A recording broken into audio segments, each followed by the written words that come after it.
and welcome to ER Associates Wide. I'm Cynthia Chen. And I'm Kara Palumbo. Today we're going to talk about harassment. We're going to go over what harassment is, what you should do when you experience harassment or if you witness that, and also provide you with a couple examples.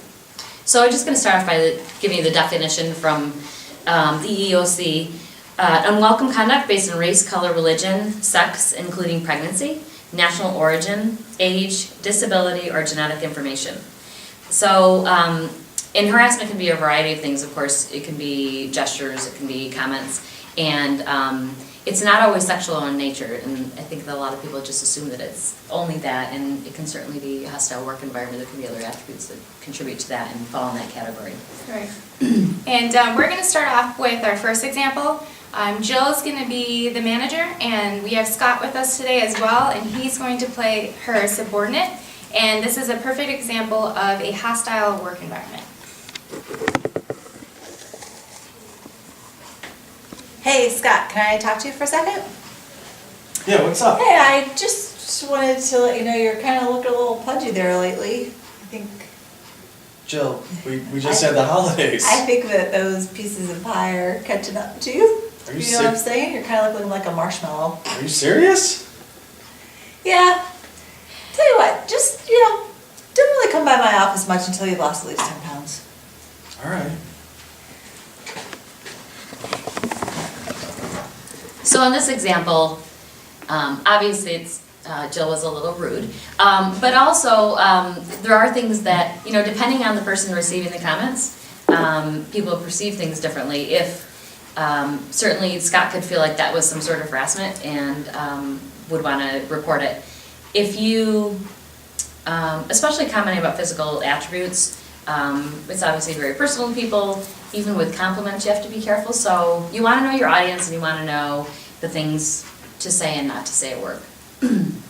Next, we're going to cover who can be involved in harassment. So in this case, you saw it was a manager and her subordinate. It could have also happened between two coworkers, an employee and a customer, or an employee with an outside vendor. So really, they could have been, you could be a witness, you could be the harasser, you could be the person who's being harassed. Any employee can be involved in harassment, and it could happen between internal and external individuals. So we're just going to give you the next example as a vendor and an employee within the company.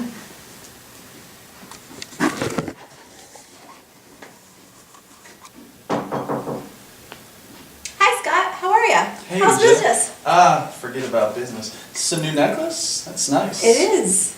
It Yeah. is. Thanks. Well, enough about business. Any interest in going to dinner tonight?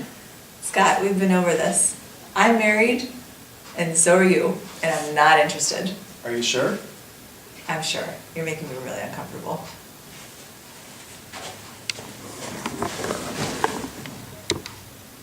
So that was a classic example of sexual harassment, and in this case, Jill was the employee, Scott was the external vendor. It could have happened between, the employee could have been the one that harassed the vendor, so really could have gone either way. Yep. So we're going to just talk about some things about the process you want to go through as an employer and also to be aware of as an employee. All employers want to really have a clear policy on how to report, what their statement is harassment. Some have a no tolerance policy, which is always a great thing to have. We certainly want to let our employees think that they can harass people. And then also,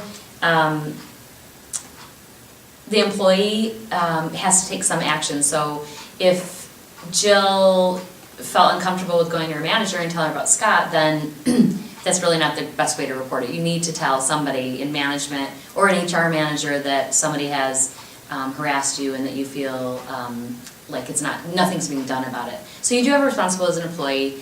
The manager, the person that is receiving that input, needs to make sure that they also have a responsibility to do an investigation and to hear both sides of the story and to ensure that everyone's been heard and that there wasn't a misunderstanding. And then the follow-up. So an employer will typically do an investigation, talk to relative people, so maybe there was a witness, and then what are the consequences if there was harassment, and how do we move forward and make things better. Some people that feel harassed by coworkers, they can even do little things as change, move to a different area, but if they have a close working relationship, it makes it really hard. So clear expectations are really ideal. If you would like to learn more about harassment or would like to have training on that, please visit our website at www.er-associates.com. You can also like us and follow us on Facebook under ER Family of Companies. We're also on LinkedIn and Twitter as ER Associates. Thank you today for joining us. My name again is Cynthia Chen. And I'm Kara Palumbo. Thanks, and there's more to come.